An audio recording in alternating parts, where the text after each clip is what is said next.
Do you still have problems understanding native speakers when they're speaking at a normal speed? In this video, we're going to look at why you do not understand native speakers. More importantly, I'm going to tell you how you can fix that problem, how you can improve your listening. Hi folks, my name's Charlie. Welcome to Organic English. Now in today's video, I'm going to help you understand native speakers better. We're going to look at why you don't understand native speakers when they're speaking quickly.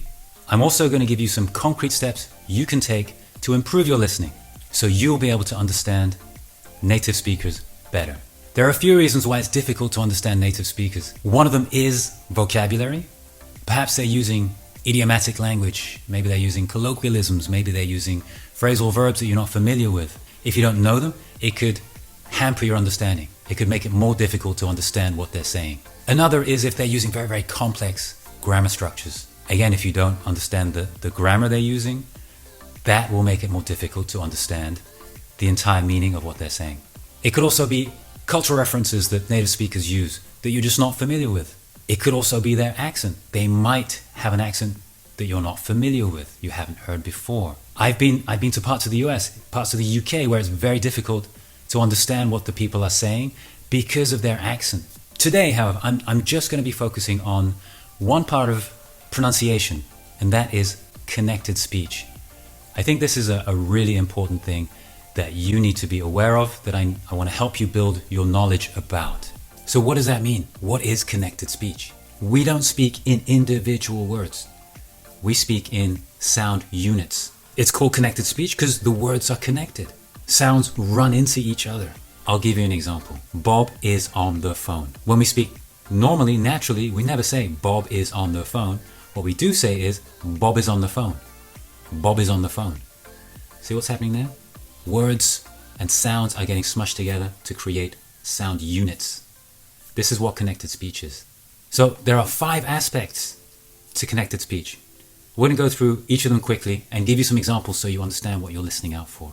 Now the first one, catenation. Catenation. Now this is a fancy word for linking. Okay, I'm not going to say catenation anymore. I'm going to say linking. Here's a really simple example of linking.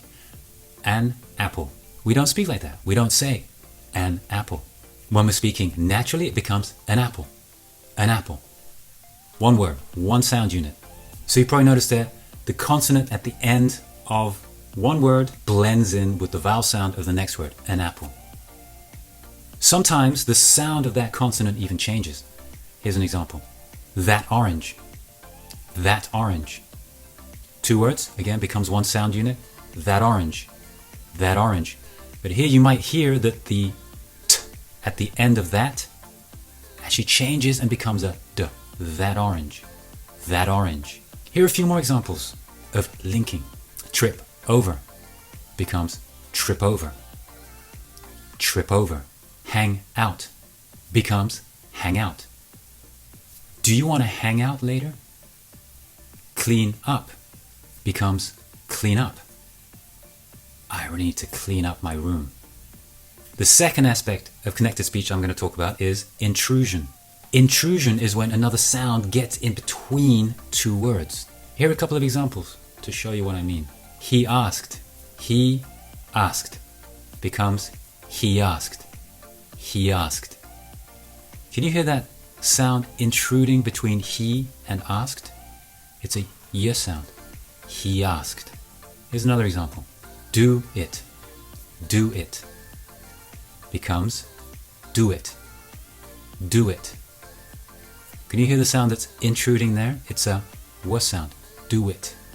He asked me to do it. He asked me to do it. Here's another example. You might remember a famous TV show, Law and Order. In natural speech, this becomes law and order. Law and order. Can you hear the sound intruding between law and? It's a r. Law and order. Law and. I love watching old episodes of Law and Order. Okay, the third aspect of connected speech is called elision. Now this is when the last sound of a word just disappears. Usually happens with the t and the d sounds. Here are a couple of examples. Next door becomes next door. Next door. You notice the of next disappears. Next door. There's a coffee shop next door. Next door. There's a coffee shop next door. Here's another example. You and me becomes you and me. You and me. Okay, so the "d" between and me disappears. It becomes and me. And. You probably noticed an intrusion as well between you and. You and. You and me. You and me. Just between you and me? Just between you and me? I prefer chocolate ice cream. Often H sounds disappear as well. For example, tell him will become tell him. Tell him. Yeah, you can tell him to join us. You can tell him to join us. The fourth aspect of connected speech is assimilation. Assimilation is when sounds mix together, blend together, and become completely different sounds, completely new sounds. As an example, don't you becomes don't you. Don't you. So there's that chew. Don't chew. Don't you like chocolate ice cream? Don't you like chocolate ice cream? Did you becomes did you. Did you. Did you eat the last piece of cake? Did you eat the last piece of cake? The fifth and final aspect of connected speech, geminates. The last consonant of the first word and the first consonant of the second word combine and become longer. They become more powerful. Here are a couple of examples to illustrate gemination. All the single ladies, all the single ladies, all the single ladies, all the single ladies. Single ladies. Probably notice there's two similar consonant sounds at the end and the beginning of those two words. Single ladies become single ladies. Single ladies. That L, that L sound doubles in length. Here's another example. A calm man becomes a calm man. A calm man.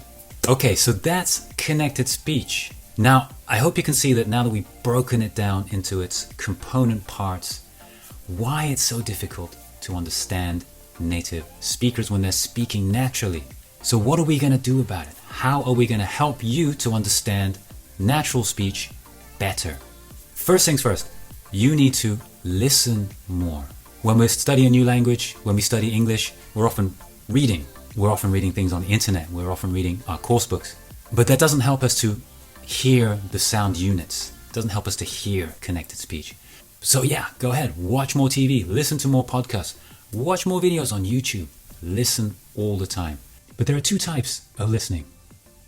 There's extensive and intensive listening. Extensive listening is about exposing yourself to as much English as possible. So you're listening to longer podcasts, you're watching maybe an entire movie or an entire episode of a TV show. Extensive listening helps you get a better feel for English, how it's used in daily life, in daily conversation. Intensive listening, on the other hand, is about focusing on a short piece of audio and really studying that in depth in a purposeful way. You're doing it to acquire specific knowledge. In this case, the purpose is to identify the connected speech in that piece of audio. Now that we have a basic understanding of what sound units are of connected speech, you can begin practicing intensive listening activities that focus on identifying them and analyzing them in spoken English. Here are a couple of things that you can do. Firstly, listen to a short audio clip of people speaking. Maybe it's from a TV show, maybe it's from a movie, from a podcast, whatever it is, keep it short. So it's important that you find a piece of audio with a transcript available so you can compare like for like. As you're listening, see if you can transcribe that. See if you can write down what you hear. You can then compare what you've written with the actual words spoken. Again, another thing you can do.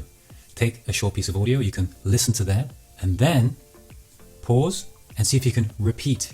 See if you can mimic the speaker.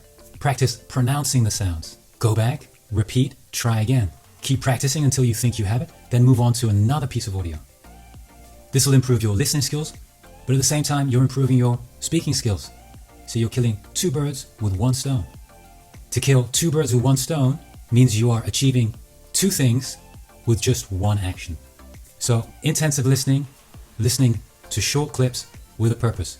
You're training your ear to hear these patterns so that you can repeat them. So there you go. Why is it so difficult to understand native speakers? One of the reasons is connected speech. We speak in sound units, not in individual words.